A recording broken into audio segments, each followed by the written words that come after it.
I mean, even though we stand alone, we stand together. Ladies and gentlemen, prepare for landing. Fasten your seatbelts. Thank you for flying Air Force Airlines. Oh, me. Call me the captain. Just blaze. They say a family that prays together stays together, and one that walks apart just falls apart. So together we stand, divided we fall, united we form Voltron and take on all. Let's move, yes. The birds left the nest. I'm all grown up, I gotta fly with the rest. Yo, what's up to all my angels out there? It has been a while. We have missed you. Hopefully you have missed us. Right. Happy 2024. Yes. Go Lions. Go Lions. Go Lions. Go Wolverines. Hold on. Who got it better than us? Hey, right now, nobody. You're sitting pretty. Nobody. You're sitting pretty. Nobody. You know what I'm saying? Yeah. And, you know, I do believe in balance. So with all the success that the Wolverines and the Lions are having, that's why we have the Detroit Pistons. No. I'm the first one throwing it out here right now. I know folks ain't going to like it. You might not like it either. What's that? Trade Kate. Oh, I love it. Trade Kate. That's a whole nother argument right there. Trade Kate. I'm about to stir the pot even more. This ain't even got nothing to do with the Pistons. Trade LeBron. What? What you mean? No. I'm gonna tell you why. I'm gonna tell you why. No. I'm gonna tell you why. Go ahead. I'm gonna tell you why. 39 years old. They are what they are right now. They've been usually this point in time when their record has been this sucky. Injuries. They've been pretty much injury free. They are what they are. Okay. He's 39 years old. Y'all done mortgaged your entire future just to give this dude one more ring as if it's a birthright. At this stage of the game, y'all not gonna win anything. Y'all not gonna beat anybody significant in the West. Therefore, plan for your future. You are the Lakers. It's different when you're Cleveland, when you're that desperate to get some type of semblance of success. You're the Lakers. LeBron needs you more than you need him. But they're a contender, though. No, The only team that probably can beat him is Denver. No, they're not. Yes. They're not a contender. Yes. They like, what, number 10? Yes. But they was like number 10 last year, and guess what happened? They got all the way. There was no such thing as a play-in tournament. You know they would be sitting outside the play. And that's why the NBA is trash. Oh, we agree on that. It's trash. That's why I barely can watch it now. I can't watch the NBA. It's horrible. It's horrible. worse than watching wrestling. You know, they've made all these adjustments. It's whatever. The game is no, like real quick, just to I think it is worse than wrestling. It is. I think the referees suck. I don't know what a foul is. Dudes just be walking with traveling, all that stuff. It's trash. You know, then you got, like I said, like no inside games no more. Everybody shooting these long range threes. It's trash. One-dimensional. Everybody talks about how talented they are, but what about the skill? It's trash. Here's the thing, and I swear to God, I remember to this day it was the Knicks. I can't remember who was playing. 3-on-1 fast break. Guess what they did? Pulled up a three. Yep. I'm like, my coach would have went off. Man. Like, dude, why you shoot that? You got 3-on-1, but you all be sitting on the bench. Yep. You know what I'm saying? It's trash. I'm like, the fastest of the game have been minimized to 3-point shots and layups thanks to analytics. But the thing about analytics is you have to pair that with what you're watching, right? Like, because there's so many times that things that don't make sense on paper end up turning to being like the greatest thing ever. Right. Like, you know, me and the sneakers, like I look at Nike. On paper, they had no reason to be successful. Right. They bet the farm on Michael Jordan and it ended up working in their favor. If you would have asked everybody at that time. Converse was the shoe. Thank you. Converse was the shoe. Yeah. They would have said. New basketball. Yeah. They would have said, what, you going to bet your. Dude ain't even played the NBA game yet. Right. You know what I'm saying? So every analyst would have told them otherwise. Yeah. And there's something to be said about watching a game versus looking at the stat sheet. For case in point, we're using the basketball analogy, right? I could look at the stat sheet and say, oh, so-and-so ain't got no blocks. But if you watch the game, he deterred a lot of shots. Yeah. Matter of fact, to the point where they ain't even going to paint. Right. So, of course, he ain't going to get no block shots. You know what I'm saying? Yeah, I'm sitting here laughing because I was about to say, I was about to get in trouble. Shout out to Draymond Green. Listen. I said NBA is trash. Hello, Michigander. First of all, I don't know what he on, man, but like my whole thing with him is you too old to be acting a fool. Like, you know what I'm saying? Like, that's one. And then being braggadocious about it, like, I'm not going to change. You put my man in a headlock for no reason. No reason. Protecting Clay. You're not protecting Clay. No, that was unnecessary. That was so unnecessary. And then you did and all that extracurricular stuff. To me, first of all, people say he's a Hall of Famer. I don't. Me personally, if you want to say he's a what's the Golden State Hall of Famer? You know how. Oh yeah. That's one thing. Hall of. I just feel like we letting anybody in the Hall of Fame. They are now. They are. Because I'm like, you can't average 4 points and 2 rebounds talking about you a Hall of Famer. I don't care. Like, you know, because the thing about Draymond is he was successful in Golden State. There's no way you can convince me that he would have been as successful anywhere else. He was a product of the system. Thank you. Yeah. And so for me, it's a product like, of the system. Hall of Famers to me are reserved for the people that are the system. Yep. You know what I'm saying? Yep. Like a Magic Johnson, Michael Sure. Jordan, LeBron James. Those are players who's like, yo, Hall of Fame. Like, I just with Draymond, but like all the foolishness to me, you look at Golden State, and I was a fan of them for years, but this is a byproduct of one, not developing young talent, two, sticking with players well past their prime. Like Clay needs to go, Draymond needs to go. Sorry to say it. You know what I'm saying? Because who else you gonna trade? Anybody else got value besides those two? Right. So I just that foolishness. I'm glad. But the NBA, first of all, let me say this too. What's the commissioner? Silver. Adam. Yeah. Is it Adam Silver? I think that's his name. All this foolishness Draymond did would have never happened with David Stern.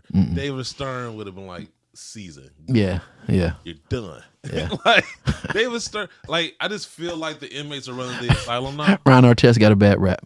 Oh yeah, Ron, Compared Ron to Artest be watching the game. Like, are you serious? Like, Right. 12 games. Right. Like, what, you know what I'm saying?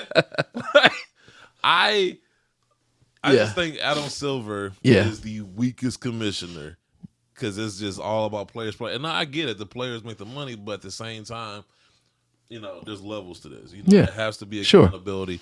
And when you just let the players run the asylum, I think this is why viewership is dipped because now they're just coming off as entitled divas. Right. They jump in teams every other year, forcing trades because they can. And I get it. Well, the teams get to do it. Once again, the team represents the city. Yeah. The player represents themselves. You know what I'm saying? Yeah. And so there's a difference as far as how I see it. Not to say that the players shouldn't have a say, but when you sign a 4-year deal, and after the first year you're forcing your way out, like when you sign a contract, both sides have to sign, right? You know what? I think we could do a whole thing on this because I'm still trying to understand. Yeah. Okay, this 2 words that they put in the NBA. Yeah, what's that? Load management. I'm so sick of that. What? Boy.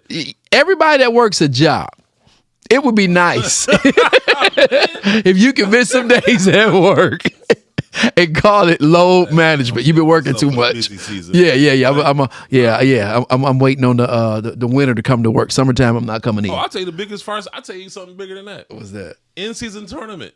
I still don't understand what that was about. But it was about money. We know that. It was about enticing millionaires to do what make them millionaires. Yeah, that was dumb in my opinion. When you got to create a tournament because dudes are like hot dogging it in October, November, December. Right. We never had that problem in the 90s. We never had that problem in the early 2000s. Nope. All of a sudden now, but once again, when the dude at the end of the bench making at least $4 million. Exactly. Like, what's the incentive to play hard? Right. Especially when I know I'm gonna get paid. And I'm not saying they shouldn't get guaranteed contracts. But you do see a noticeable difference between players in the NBA and players in the NFL. Yep. You know, and so there seems to be a lack of pride in the game. Like it was like the love of the game. Like we talk about, like people like Michael Jordan. As great as he was always striving to be better. He always worked on his game. Kobe Bryant. That's what made them great. Yeah. They ain't just resting their laurels. Right. And you see a lot of players like, I mean, these supposed to be the best of the best, and can't nobody hit a consistent mid-range jump shot. Like, yeah, I'm just done with it. Like, you know, I've been I ain't gonna say loyal Piston fan, but I've been a Piston fan for years. But right now, they can't get a pretzel out of me. I'm not going down there. I'm not buying a pretzel. I'm not paying for parking. I'm not doing no. Give me a product. You understand what I'm saying? It's like, you know, nowadays, you know, if there's a such thing anymore as your middle class people, you work too hard for your money to go down there to see that. And it's like, come on, man. You know the real fan. Yes, I am. Yes, I am. But guess what? I'm more of a fan of my money. There you go. Right. I'm gonna be a good steward with my money. I'm not paying for this. It's called being judicious. Right. That's the word. Right. Judicious. Right. But no, real quick. Yep. One last thing, because I was watching something before you came over. Your boy Isaiah. And we talked about this. Okay. All right. I swear to God, if I hear Isaiah Thomas complain about Michael Jordan one more time, I'm going to lose my shit. Okay, listen. Let's talk about that for a second. No, let's talk about that for a second. No, let's take it. Okay, because all Isaiah is doing is trying to set the facts straight. Okay, because when it's all said and done, let's call it what it is. Okay, during COVID, ESPN put a whole series out. What was it called? I forgot what it was. The Last Dance. Okay. Yes. Michael Jordan ain't played in I don't know how long. Yes. But yet, this Last Dance, we know it was really about Michael Jordan. Yeah. It was really about him. Okay. And so this stuff was put out there. So now, what's wrong with Isaiah defending himself? Why do you say that? What do you mean? It was really about Michael Jordan. It was about Michael Jordan. If I come up with a Jackson 5 documentary, guess who's getting the bulk of the attention? Michael Jackson. Thank you. So exactly. Tito ain't getting no love in the club. How many hits you got? So the whole thing was really, it was really about Michael Jordan. Yeah. Majority of the interview was about him. Yes. Talking to him. Yeah. Okay. So yes, when it's all said and done, let's call it what it is. Right. Okay. As a real basketball fan of the late 80s, early 90s, you cannot mention Michael Jordan and the Chicago Bulls without bringing up the Bad Boys. It's going to come up. It's like almost peanut butter and jelly. Agreed. You understand? But so if Michael Jordan wants to say these things, what did he say? Okay, about how he hated Isaiah. Okay, he talked about how he didn't like him, he hated him, and all this stuff. Okay, so what's wrong with Isaiah saying, hold on a second. When you first got drafted to Chicago, it was me that opened the door for you in that city. Your people was hanging out with my people. And now because of all this, you hate me? So you did all this stuff. Come on, man. Hate is a strong word. Let me break it down. Come on now. Let me break it down. Because it's one. Okay, so there's two things. Yep. Now, we could break this down several ways. One, Isaiah Thomas, while I agree he might have a case as far as what he did for Michael Jordan, like, dude can be a little slimy and backstabby. Let's talk to Adrian Danley and see how he feel. Business. Okay. See, now it's business. So now it's business. Business. Okay, so stand on business then. Business. Here's my thing then. If it's business then, if Michael Jordan is like, okay, cool, I'm trying to play basketball, y'all out here trying to end people's careers because y'all can't compete at a talent level. Who couldn't compete? What's his face? Bill Laimbeer. Let's not act like dude has skill. Are you kidding me? Hold on. Are you kidding me? Dude was the most skilled dude out there. Are you kidding me? Let's stop this notion. He was surrounded by other people. Stop it. Joe Dumars. No. He was just down there. No. Give you 6'5". What was he, like a 4-time All-Star? And you saying he didn't have no skill? Man, look. He didn't have. No. Listen, Bill Laimbeer was a quality player. The history of people who were All-Stars. Bill Laimbeer was a quality player. B.J. Armstrong was an All-Star. Here's the thing. Okay. Exactly. Okay. So here's but here's the point. No. Here's the point right here. He made the All-Star game one time? It don't matter. Once. Like, he was an All-Star. Somebody dropped the ballots. We got to throw somebody here. We lost some ballots, so we'll throw him in there. Okay. Right. But here's the thing with that. Okay. Let's say, for instance, you mind your own business. Okay. And all of a sudden, somebody bringing up a whole documentary and mentioning some stuff that you did back in high school. Hold on. You don't have a right to defend yourself? Hold on. Time out. You don't have a right to defend yourself and say, hold on a second. I don't like the way you frame that because, one, the documentary wasn't just about Isaiah. Two, Isaiah participated in the documentary. Sure. Three, here's the thing about because Isaiah's mature. Here's the thing about He's mature. Bullshit. Go ahead. Go ahead. And for anybody that wants to know, I'm on my Cat Williams shit right now. Like Cat Williams, he wants to be Cat Williams so bad right now. He's channeling Cat Williams right now. Okay, but at the end of the day, go. So a couple things. Yep. One, the whole league hated Isaiah because let's remember it was Karl Malone that gave him that elbow. Wait, let's talk about why the league hated Isaiah. You want to know why? Because nobody could beat the Bad Boys. When it was all said and done, let's call it what it is. So it had nothing Hold to on. do with the. No, let's talk about it. You know what the problem was? The Detroit Pistons. Okay, you know what they did? They disrupted the NBA. It was never the plan for the NBA to see this team out of Detroit come in and win back to back. The plan was, watch this, you got Bird and Magic. Oh, come Come on now. You got Bird and Magic. These two guys are the face of the NBA, okay? Yeah. They're getting up there in age. Who are we going to pass the baton to? Oh, we got this guy, watch this now, that's playing in Chicago that came from the almighty North Carolina. Come on now. We're going to, come on. We're going to come fly with me. Let's make all this marketing stuff, okay, about this guy. He's going to be the one to carry the baton, and nobody saw You making this team from Detroit that came in and said, we about to disrupt y'all whole system. We about to come in here. Huh? Do you think the players care about that? Yes. No, I can see. Yes. No, I can see David Stern and the league caring about that. The players don't care because if it's all about success, they'd have been giving Magic that business. Do you want to know why? You want to know why? You want to know why? The players care? Why? Because the Pistons was beating their behinds on the court. So was Magic. So were the Celtics. No. So They knew. You go in that paint, you're going to get this from either Rick, you're going to get it from Rodman. It's the dirty play. It wasn't dirty. I'm going to tell you why it wasn't dirty. Okay? You had 3 referees out there. I forgot. Throw them out the game. Come on now, throw them out the game. If it was dirty, how come? Think about this now. Go look in the history. How many times Piston players got ejected out of a game for a dirty play? First of all, that's the 80s. Nobody really got ejected. Like, they would have fights. Look at Kurt Rambis. Ask me any of those Celtics players that got kicked out. None of them did. If it was dirty, why they didn't get ejected? Because they let them play back then. It wasn't dirty. It ain't like now. It was a hard foul. Dirt. It was a hard foul, but it wasn't dirty. It wasn't dirty. No, you remember the play with Kurt Rambis, right? Mm-hmm. Was that a dirty play? Boston Celtics? Yes. I saw that. Was that a dirty play? In my opinion, yes. And did they get kicked out? Wait a minute. I don't know. They ended up fighting. No, they ended up fighting. So somebody got kicked out. They didn't fight. They get kicked out. Because they took him out the air. You know what I'm saying? Almost head first. That was dirty. Nobody because he could have got hurt. But nobody got kicked out. That's what the 80s was. Now, here's my thing. It's one thing to be physical, it's another thing to be dirty. Talking to a Detroit fan about the bad boy Pistons is like talking to a MAGA supporter. You're not going to get anywhere. What? You're not going to get anywhere logically. Just save your breath. Here's my thing with Isaiah, all right?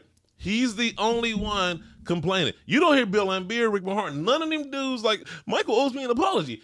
You hear Isaiah Thomas. Now, here's the thing about Michael Jordan. As much as he did say he hated him, he also said he was the second greatest point guard of all time and he respected his game. True. And he also said part of his reason that he was mad at the bad boy Pistons is that they reciprocate that energy because every time he lost, good game, good game, good game, good game. When they lost, church fingers. You know what I'm saying? So, well, if you really know about that, one of the things is, I hear what you're talking about, but you got to hear that. The thing is, and I didn't agree with them walking off like that, but watch this. When it's all said and done, they were, what's the word I want to say? They were upset, not just because they lost to the Bulls, but they knew, watch this, this was a plan of the NBA.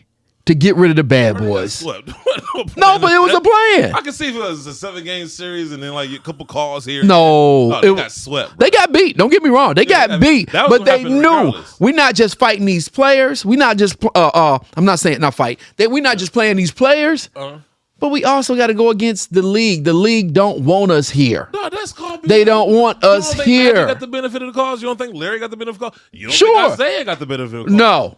Okay. Pistons had to earn everything, bro.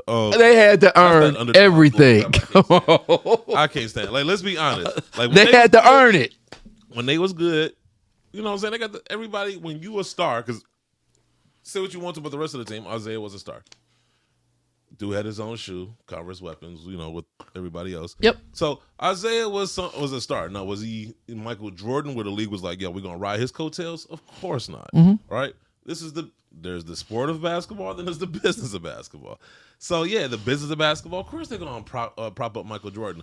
But you see, they ain't just hand him a championship. It took him like 9 years to get one. So, because they didn't want us to get one. They did not want us to get one. They wanted. I'm not, and I agree with you. They did kind of like upset the party because it was like Lakers, Celtics, and hopefully the Bulls. So yeah, that 2-3 year stretch, the Pistons did kind of throw a wrench in those plans. Right. However, they did themselves no favors. And with Isaiah, it's like, dog, you're not telling us anything new. You saying the same stuff over and over again. It's like this. If I'm watching Friday and I see Debo being Debo, and then next Friday Debo's demanding an apology from Craig, I'm like, yo, wait. Well, let's go here then. Why is it then at this point, since we go on here, why is it that what Cat Williams is talking about is just breaking the internet. And it's like, okay, why are you saying something? Okay, Because he's saying something that most people didn't know or think about. But watch this. Who really cares? And when I say who really cares, don't get me wrong. I'm saying, why is it now? Just like you said, Isaiah's saying it now. Okay, why is Isaiah saying this now? Okay, so why is it Cat Williams saying what he's saying now? Cat Williams ain't spent the last 20 years complaining about Steve Harvey. I've heard the last 20 years Isaiah. No, Isaiah is tired of it because people keep coming to him about it. He's been complaining. He's complaining when he didn't get to the Olympic team. Because they was wrong for that. You know that was wrong. Right, but it wasn't just Michael You put John Stockton. You put John Stockton over Isaiah. We agree. I think he should have been on the team. I'm just saying nobody wanted you. So if it's a choice, we could have Magic, Michael, and Larry, and all these other players, or we could have Isaiah and whoever else.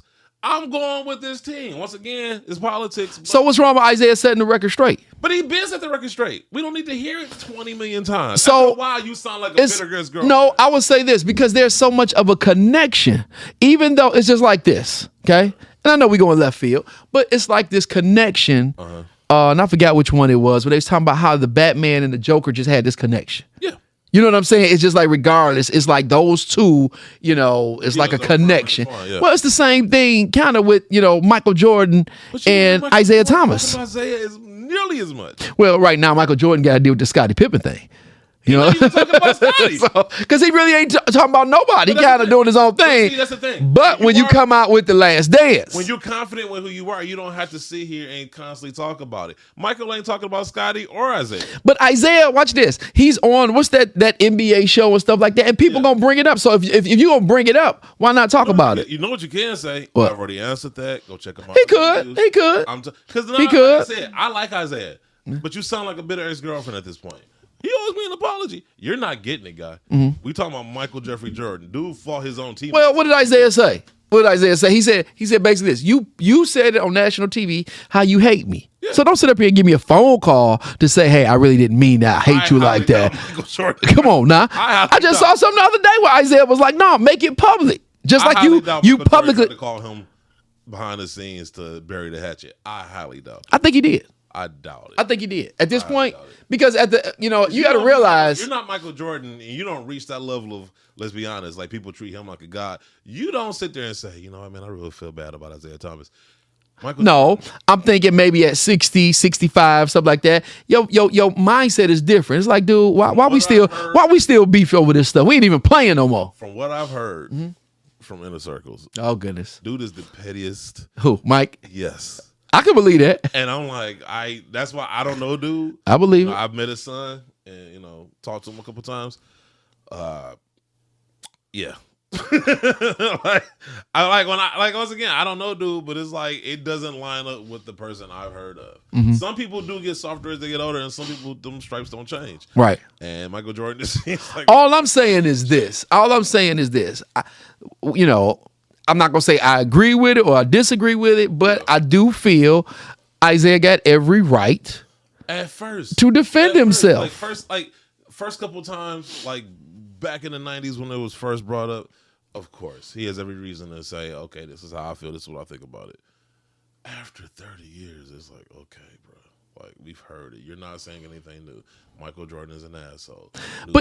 But see, you got to realize that in itself, I don't know the numbers, but I'm quite sure that had to be in the top 5 what, documentaries? of like rivalries that brought money to the NBA. Sure. You see what I'm saying? Like this wasn't just two teams playing each other. It's like people made money off of that. This is the thing. Like I just got shitted on Bill O'Bear earlier, but this is where I give him credit. He owns it.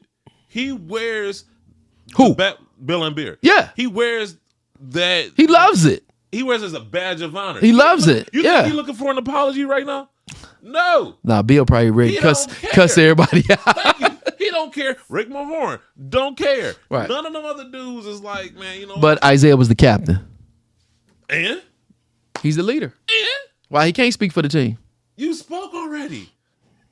After 30 years, I'm tired of hearing you. But see, the thing is, just like, for example, come to find out years later, that Magic was a part of all this. You know what I'm saying? Of keeping him off the team. We didn't know that at first. No. But so as time go on, stuff starts coming out. That's if you're... No, I agree with you. Stuff started coming out. If something different comes out, that's different. If you're saying this same thing over and over and over again, bro, it's like it's like, remember in the 90s a song called Macarena?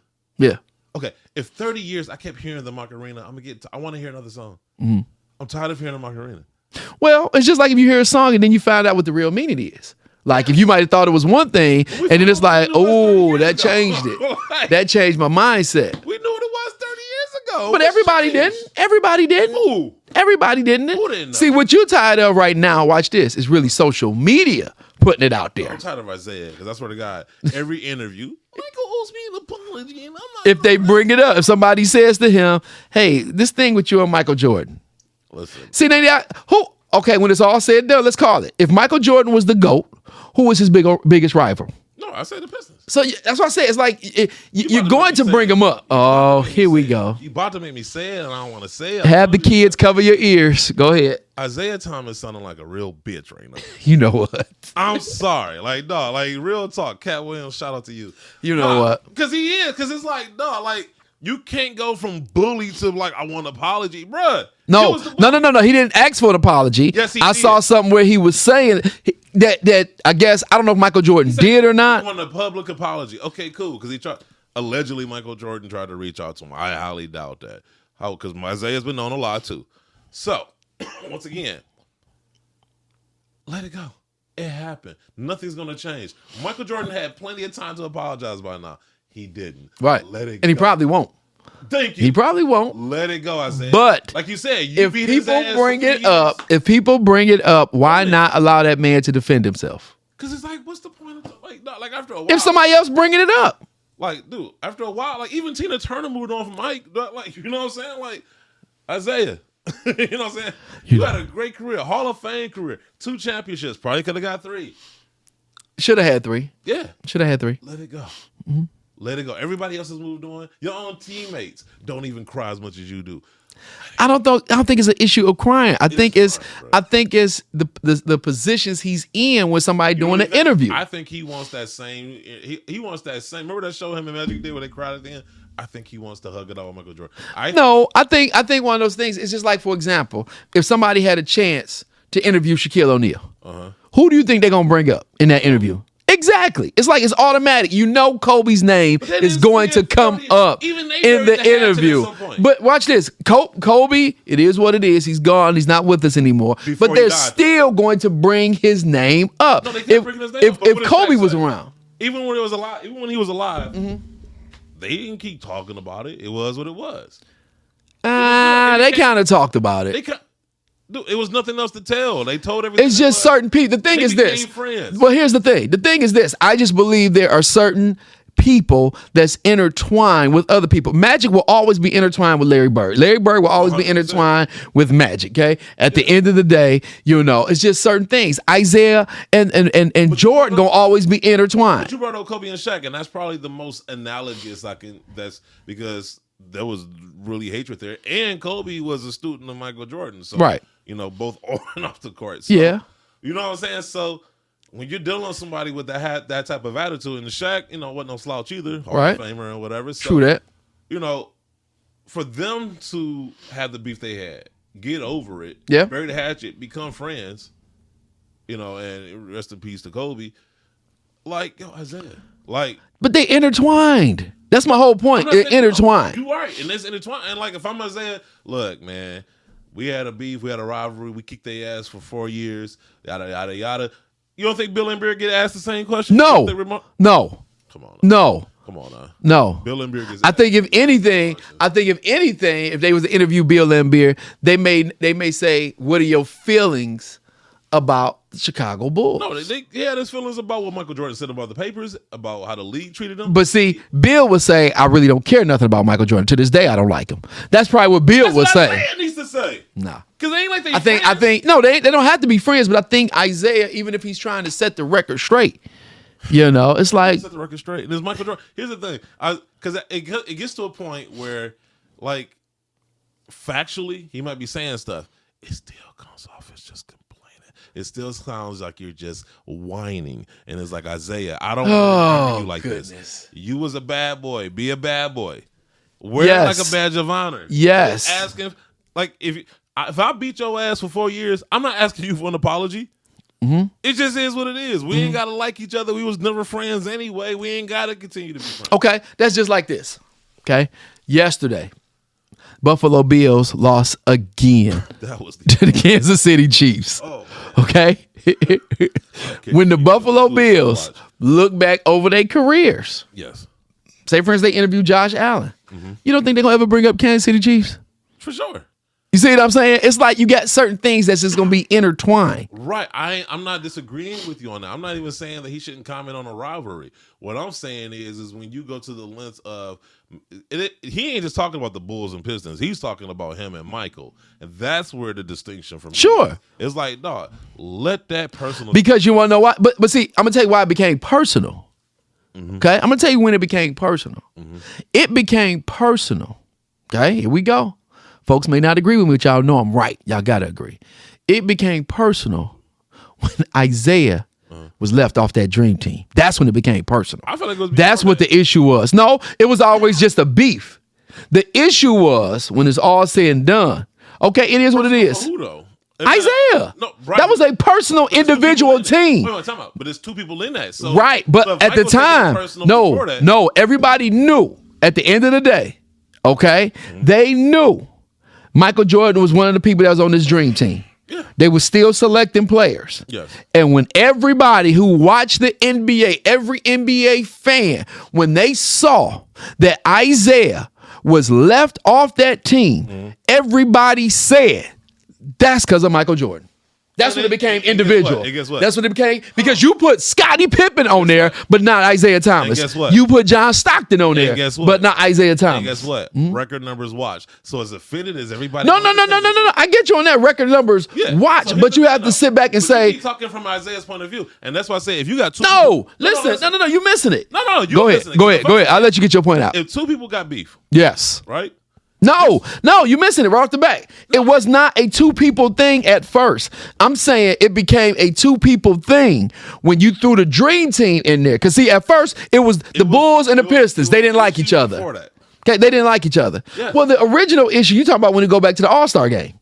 Well, that. All-Star game. We can go to 85. Go all the way back to the 85 All-Star game. Okay, where they say they froze him out. Allegedly. That's how he felt. That's how he felt. No, wait. Time out. See, that's my point. That's how he felt. So let's take the word beef out. If you got two people involved. Okay. Right? Okay. Yeah, from Isaiah's point of view, he took it personal in 92 with the Dream Team. Michael took it personal before then. Mind you, this is the same guy that would make up something to get himself riled up for a game. I forgot the guy that played for the Washington Bullets, where he said... LeBradford Smith? Yes. Right? He had to literally make up something just to get himself ready for a game. So it don't take much. And that's wrong. That's wrong, man. You gonna make up something about somebody just so you can destroy them? Good game, Mike. Got you. You know what I'm like, wait a minute, what I do wrong? I just said good game. But my point is, you talk about Michael Jordan, who's that type of person. Yeah. He's petty. So, right, he's going to take slight to every little thing. So you freeze him on 85. Whether it was intentional or not, whether it was real or not, if he perceives it that way, perception is reality. He's going to operate based on that. Gotcha. Then if he's trying to play a game and he feels like y'all being physical, remember the Jordan rules and all that other stuff? Oh, yeah. That happened before 92. Yeah. So... he's taking it personal. Yes. To the point to where we get to 92 and they ask him, do you want Isaiah? What you think he going to say? Yes? He said no. Right. Watch this. Everybody else. Watch this. I mean, think about the whole thing. Isaiah, everybody knew if you had to name the top 10 players that was in the NBA at that time, Isaiah was one of the top 10. Agreed. You can't sit up here and pick a team and you didn't put him on there. You knew it was because of Michael Jordan. Who's arguing that he wasn't good? You knew it was because of Michael Jordan. So that's when it became personal. No, that's when it became personal for Isaiah. It was already personal for Michael. If you sitting up here, and you know how we used to do back in the day, you picking your team. Okay. Hold on. If it wasn't personal for Michael, he would have said, okay, yeah, let him play. If it wasn't personal already for him. It was already. They already knew. Mike was not going to play with Isaiah. Because it was already personal for Michael. Exactly. So why is Isaiah wrong for that? No, I'm not saying it's on Mike's. It's on Mike's part. Because I said it was already personal for Mike before 92. It became personal for Isaiah in 92 because Isaiah's winning. You know what I'm saying? He's beating the Bulls. So there's no reason for him to feel personally slighted outside of Michael making comments here and there. Michael took it personal. So that's our point. Michael already took it personal. So then when you get to 92 and they give him one of the decisions of whether or not Isaiah is on the dream team, and he says no, now it becomes personal for Isaiah. That's what I said. You held my point out. No, I said Michael had taken it personal before then. I've been making that point the whole time. You said it. Isaiah took it personal 92, but I'm like, because of the dream team. Yeah, that's when Isaiah took it personal. Yeah. So somebody had to take it personal first, right? For it to. Mike did. Exactly. That's what I've been saying this whole time. So now I can't say the word. What's that? So who's the original? I can't say the word. Come on, who's the original? This is basketball, and you gonna sit up here and get in your feelings? Come on now. No, I agree. Come on now. We playing basketball. You gonna get in your feelings? I agree with you, but here's the thing though. Perception is reality. It's one thing to say I don't want to play with him, and then other people. I don't want to play with him. Oh, where's the rock at? We need it. Where's the rock at? Magic didn't want to play with him, and they was kissing before every game. Oh my goodness. You know what I'm saying? So we can go down that line. Nobody wanted to play with Duke. Karl Malone didn't want to play with him. Scottie Pippen didn't want to play. That's with him. Not true. That is true. That's not true. That is true. No, you said that nobody wanted to play with him. Who wanted to play with Isaiah? No. What's the name just cleared it up about what? Who? I think it was last year. Karl Malone cleared it up. Karl Malone is on record. There's literally a video saying he didn't want to play. No. Karl Malone sat down with Isaiah and said there was no meeting. There was no gathering to keep Isaiah off the team. He said if it was, he was not a part of it. There's literally a clip of Karl Malone saying it. Magic Johnson came out on his book and said it. Scottie Pippen's on. He's this video of Scottie Pippen saying the same thing. Just Scottie Pippen. We're not going. That's not valid. I'm not saying Scottie deserved to have a say. I'm just saying we already know. So Bark didn't want to play with Isaiah. Listen, Robin made it to the. Robin was on the. What's that group they had? Superman, Batman, Who? Justice League. Didn't Robin make it to the Justice League? No. Oh yeah, he did. I think he did eventually make it. Yeah, that's all because he was a Batman. And Robin on his own was never gonna make it to the Justice League. So you already know Scottie was a package deal. You know what I'm saying? You know what he is? What's the name is doing it with his brother? Giannis. Oh. He's doing it with his brother, but at least what is Giannis' brother now? He gets on my nerve, man. He is one. It's like, why are you in the NBA? Like a woman shacking the fool.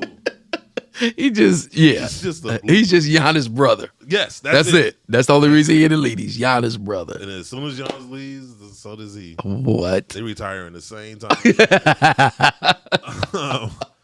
But that was a great conversation. However, I did want to get into a conversation with you because you brought it up to me, and like I didn't know the name of the person that did it, but I knew the situation. Right. Should that be the next show or no? We can do this. Okay, all right, let's do it. So one, let's start with the TD Jakes one because that's more funny to me. Did you say funny? It's funny to me. Okay, all right. Because he wouldn't be the first, accused of doing something like that and kind of find out he's really doing it. Whoa! You can't say he's really doing it.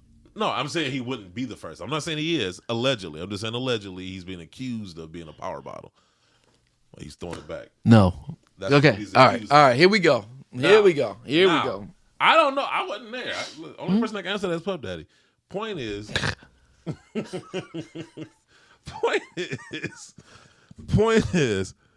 like, all I'm saying is this wouldn't be the first time we've heard of a pastor or a preacher, a prominent pastor or preacher, being accused of such sexual deviance, right? Okay. There was the white guy. I can't think of his name. It was a white guy that he was caught in a hotel with a gay prostitute. And then it was what was that? Butler? No, not Butler. I forgot. It was not Butler. It was another pastor. He was accused of doing the same thing. You talking about Jim Baker? No, not Jim Baker. Jimmy Swaggart?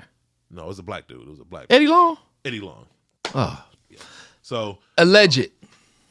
I'm tired of hearing this alleged. When the smoke, there's fire. Alleged. Listen. But no, my whole thing is, so it's like, okay, like I'm not saying, once again, I'm not accusing the dude, but at the same time, I think too often when people are a supporter of somebody, they're quick to dismiss stuff as opposed to, and I'm not saying you should take every accusation truthfully, but at the same time, I think there needs to be a level of discernment where it's like, okay, you know what? while we can't take every allegation seriously, at the same time, we can't dismiss every allegation too, just because we like this person or just because we support this person, right? And so my thing, and this is my issue with, the modern church, because it feels like church clout. Because a lot of times these pastors become prominent, they get famous, and now they start hobnobbing with famous people. And here's the thing: if you look in the Bible, Jesus actually did the same thing at that time, right? Like, he was going to the tax collector's house having dinner. He was doing a lot of things that was taboo at that time. So necessarily hanging out with somebody, or not even hanging out with somebody, but going and breaking bread with somebody isn't necessarily bad. But I do think, birds of a feather flock together. And I do think sometimes that who you hang around with does have a way of rubbing off on you as far as reputation. And so, I think even for some of these pastors, I do think there needs to be more of a level of discernment. But I think what ends up happening is even they get enticed by the fame. Even they get enticed by the clout. And so it stops being about church and more about who I'm hanging out with, who I'm being seen with, where I'm being invited to. Mm-hmm. And I think once that becomes the goal, you have lost your way to some degree. Okay. So let me respond to that. Yeah. This whole thing with being a power bottom. No, we're not gonna call him that. That's what we're not gonna call him that. That's what the world calling him. That's what the internet said. That's what the world called him. Okay. This is what he was. But here's my question. It's on his Wikipedia page. Here's my question. What if all of this is a lie? Oh, for sure. Then you sue the hell out of whoever. But I'm just saying. You know what I'm saying? It's just amazing how people can say something, because I'm just saying, and I'm not trying to take no side on nothing. You know what I'm saying? But has anybody seen a videotape? No. Has anybody, you know what I'm saying? I mean, has anybody actually come forward where it's like, here's the person that was with him? You know what I'm saying? Like, his lover or whoever and all this stuff. So it's like, what if this stuff is all a lie? That's true, but it's just character assassination. We can go off what you said earlier, like even using the Michael Jordan. Like, it took a while for a lot of information for that to come out. So just because nobody's come out yet doesn't mean that they won't come out. Well, here's the thing: when it's all said and done, okay, we don't have no proof, and even though we're in America, it's supposed to be guilty until proven innocent until proven guilty. Yeah.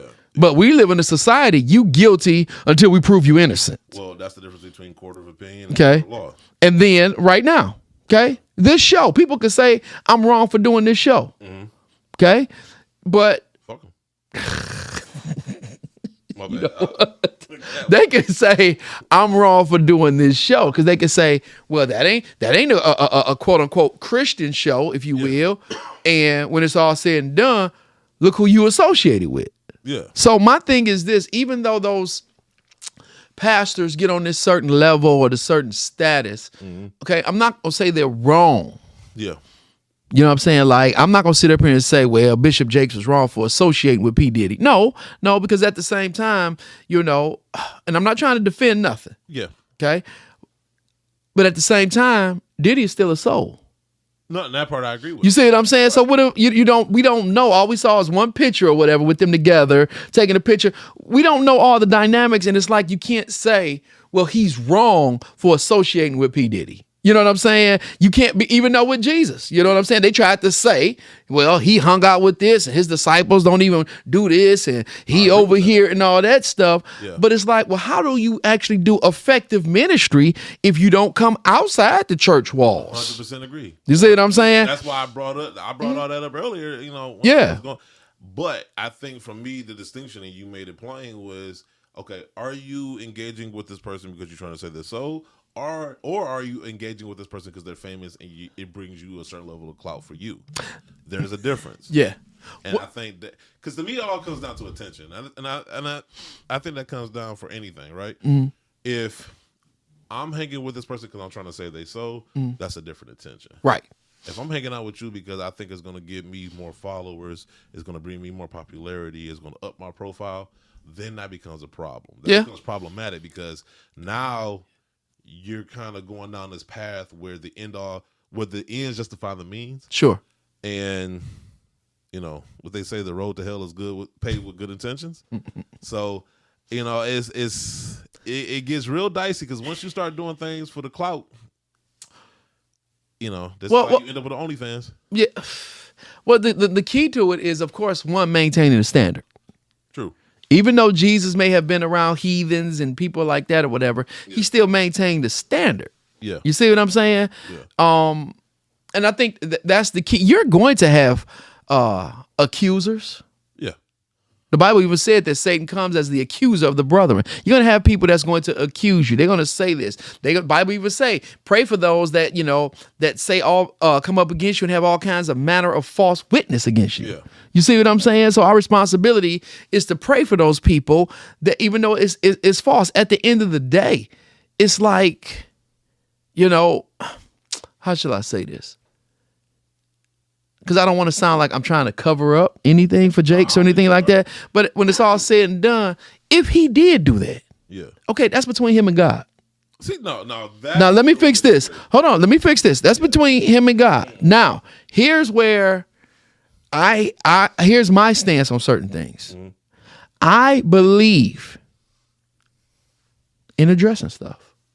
Oh, 100%. Flat out. Just kill it. The way you do it, I'm going to address this one time. Mm-hmm. You know what I'm saying? Yeah. No, that wasn't me. Y'all know I don't get down like that, and I'm not about to. It is what it is, but I'm not about to sit up here and waste time dealing with that. That's not me. That was not me. I did not do that. Boom. Now I'm moving forward. No, I agree with you. No, okay, so now I don't believe in dancing around stuff because that just caused people to really start assuming. Two things I just want to respond to. One, the last part where you were saying, you address it. And for the most part, I think when the noise gets so loud, I think it is good to address. But then I also understand the notion too of not giving something validity. Mm-hmm. You know what I'm saying? So especially once again, you're high profile, like you said, you're going to have people all the time accusing you of stuff. So I can understand somebody in his position being like, I ain't even about to address that. That's stupid because because now me addressing it gives it validity, right? But at the same time, too, I do think that it gets to a point where it's like you do have to say, look, of course that wasn't me. Of course I would never do anything. That takes like 5 seconds to say. Well, right? let me fix that. Because I feel, to your first part, when you a public figure, you have to address it. See, you lose. Watch this now. I'm just gonna call it what it is. No, hear me out. Okay. I'm glad you said what you said. I was a part of a memorial service. Okay, for this pastor. He's a mega pastor here in this church. He passed away, and the service for him was it was a private service. Right. Okay. Mm-hmm. And I was shocked because when I was asked to show up to the place, I'm like, wait a minute, where's his church at? I'm like, hold on, they shutting the whole church out? Yeah. It's only a few of us here, and they pretty much had the casket, did what they had to do, and that was it. Right. So when it came down to the actual funeral, it was a memorial. No body, no nothing. Yeah. That's what the church got. Right. And I felt that was wrong because he was a public figure. He was somebody's pastor. So I believe, we can discuss this even more if you want, but I believe when you become a public example, a public leader, okay, these people were following you when you were alive. Mm-hmm. You know what I'm saying? Don't shut them out in your death. You know what I'm saying? I understand you can have a private ceremony at another time. You know what I'm saying? Yeah. So, when it's all said and done, when stuff like that happens and it's getting that much attention, okay, at a certain point, I feel you do need to address it because this is going viral now and your members and people that's following you, watch this. They're not trying to accuse you, but they're like, Pastor, I just want to have some understanding. Because if you don't address it, I am going to start wondering. Because watch this, because now I'm under your leadership. Watch this. And now I'm getting attacked for being a member of this church. See, now, so I just want some clarity. I've been a member. Hold on. With great, watch this. With great power come great responsibility. If I'm a member, if I'm one of your followers, if I've been coming to your conference, I've been buying your books, I've been sowing into your ministry, you can't address it for 5 minutes? But see that so now that leads me into the thing you said earlier that I wanted to address, where you were saying, well, if he did, so what? That's between him and so. Well, I ain't saying so what like that, but I'm just saying. Good, go ahead. The attitude was like, oh, he's human, and that's between him and no, because like you said, public figure. Sure, that's why I said address it. You are a leader of morality. You are a voice of morality. Yes, you know what I'm saying? Like you said, great power, great responsibility. And here's the thing: the same way with the woman is the same thing with the church. The same way you got them is the same way you're gonna lose them. Yeah, right. So if you got them based on the way you presented yourself, if you got them based on who you were, you're gonna lose them the same way. You know what I'm saying? So if you got them, if they were compelled to follow you, to come to your church, to listen to the word coming from you or whatever, based on how you conducted yourself, how you carried yourself, then if you carry yourself the other way, you're gonna lose some people.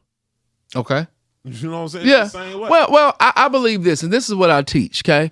And I know this is about to be very controversial, what I'm about to say. It's not about the fall. It's not about the sin. Mm-hmm. Okay? Yeah. Because, everybody done messed up. Everybody done had errors. Everybody done had flaws and mistakes or whatever you want to call it. Yeah. And so I say it's not about the sin because Jesus died for that. Mm-hmm. Okay? What it's about is how you going to respond to your mistakes. No, we agree on that. You see what I'm saying? How you going to... But I'm not saying you're doing this. Yeah. But I do think too often, and you see this in anywhere, right? You see this with cops, you see this in the church, where there seems to be a glossing. So I feel like there's from the time the sin was committed to the time where there's the redemption, there's this point in the middle where there's like accountability and contrition. By all means. Glossed over, because I think a lot of times it's like, oh, he's only human. Oh, well, it's like, wait a minute now. No. I'm not saying gloss over it. Yeah.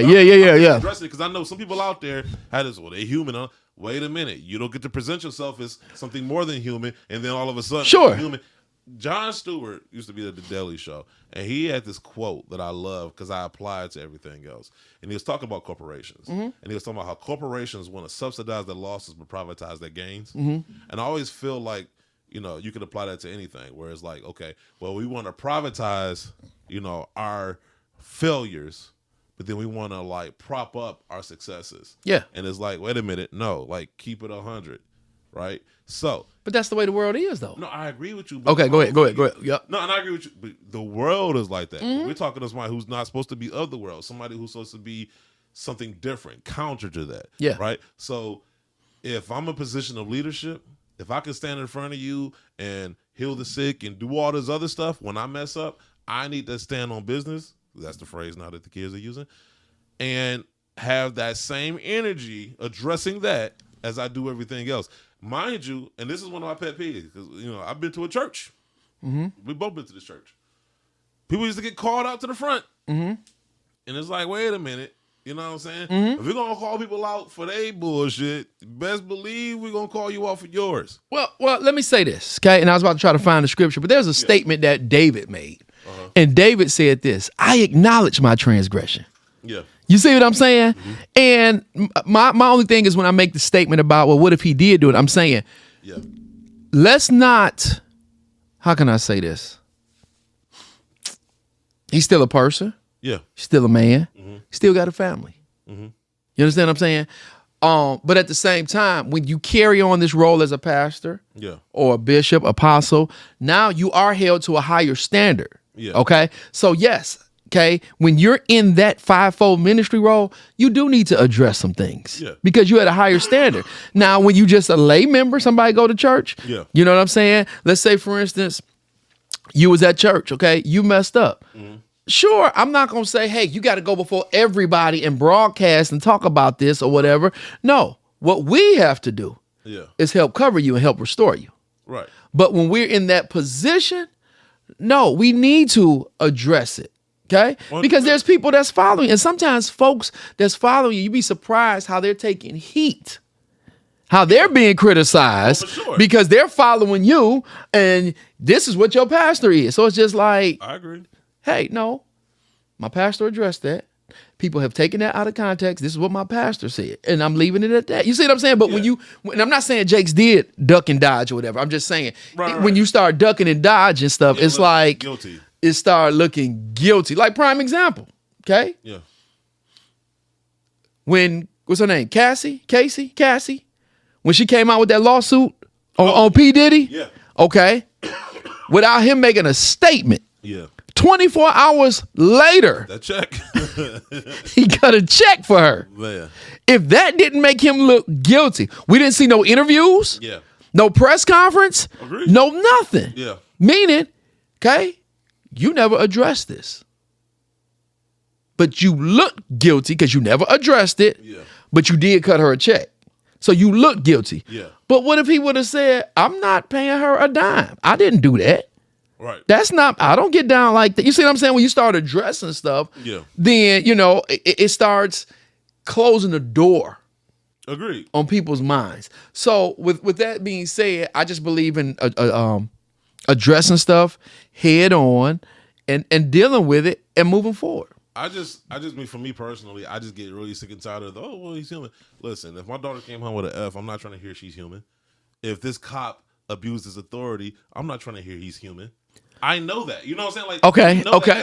That's a normal thing that we, as the people looking from the outside in, we know you're human, right? But still, when you're in a position of leadership. I remember I went to court one time, and I remember it was like ignorance of the law is no excuse. But I'm like, okay, so what's the punishment for somebody who has knowledge of the law?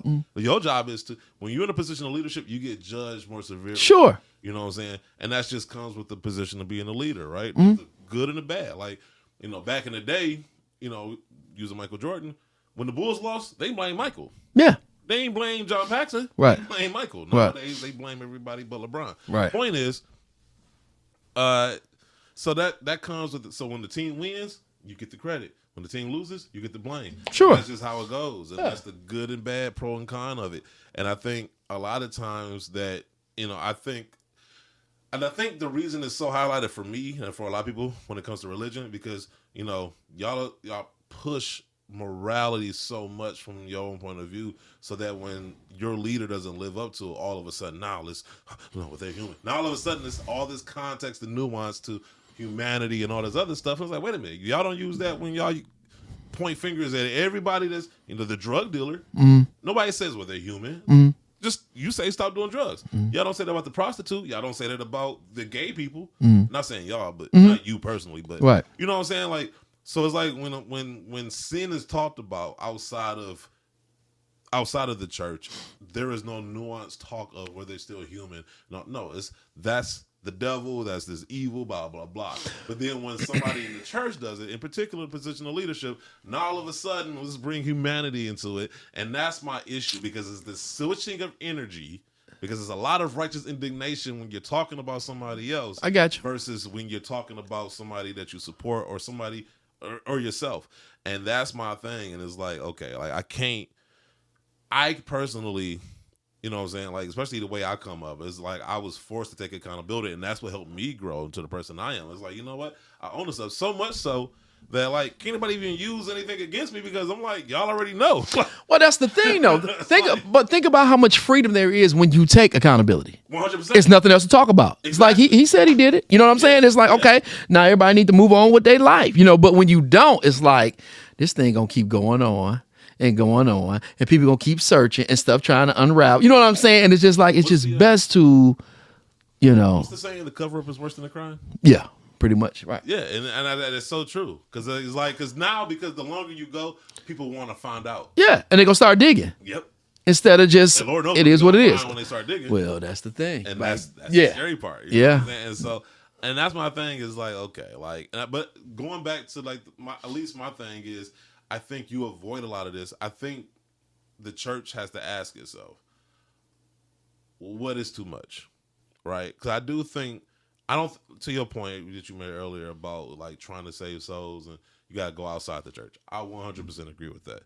But what does that look like? You know what I'm saying? Like, what is too much? What is it when now all of a sudden, because I was watching the documentary from, I think it was Hillsong.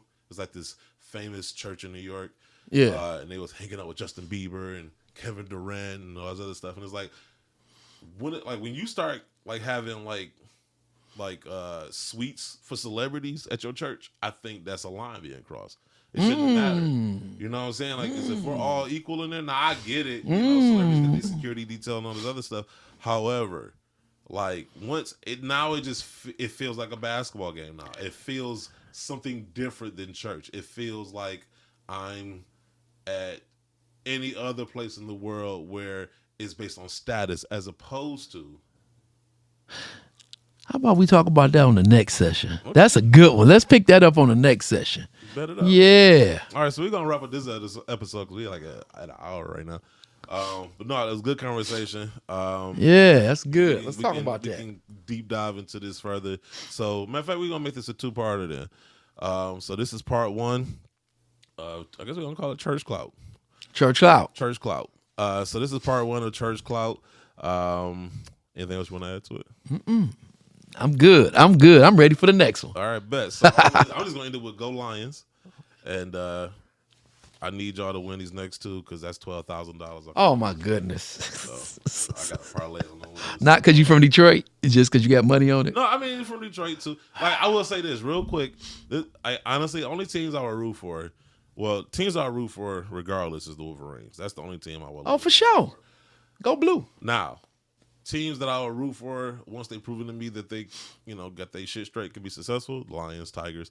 I don't think I'll ever root for the Pistons because even when they won in 2004, I was like, man. Whoa.